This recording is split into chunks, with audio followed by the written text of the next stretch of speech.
The San Francisco 49ers have signed a rival's pass rusher.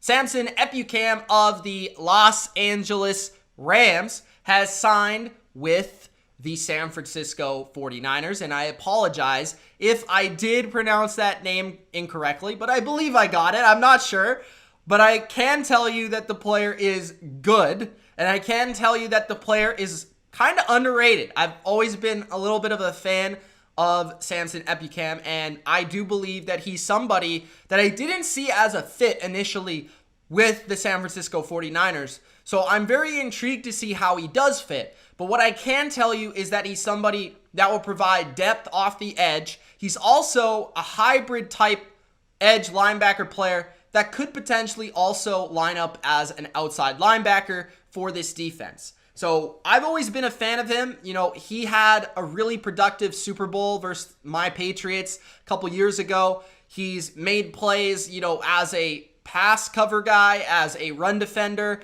where I think that's his primary strength, and then also as a pass rusher. So maybe in a new system, which maybe his hand will be in the dirt more often, he'll be more productive as a pass rusher. But I do think this is a low-key signing, 2 years, $12 million worth up to $13.5 million that I think will be pretty good for San Francisco.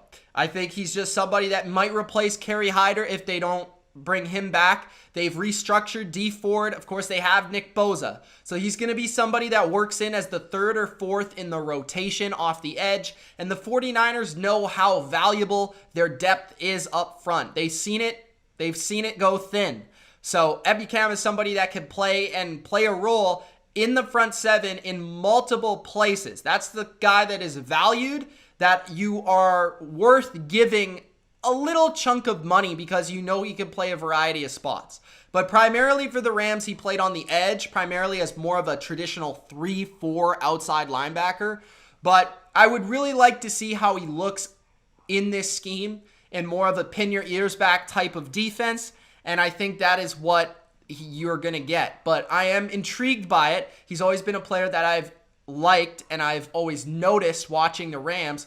And he's kind of slid under the radar, being one of the edge players playing alongside Mike Brockers and Aaron Donald and Ndamukong Suh a couple years ago. So a nice rotation, under the radar player that is going to really complement what they already have on the roster. The other move that the 49ers made was bringing back Jason Verrett on a one-year deal worth, basically nothing. I mean, $5.5 million for Jason Verrett is what I believe the contract is and what I believe to be an absolute steal from that standpoint.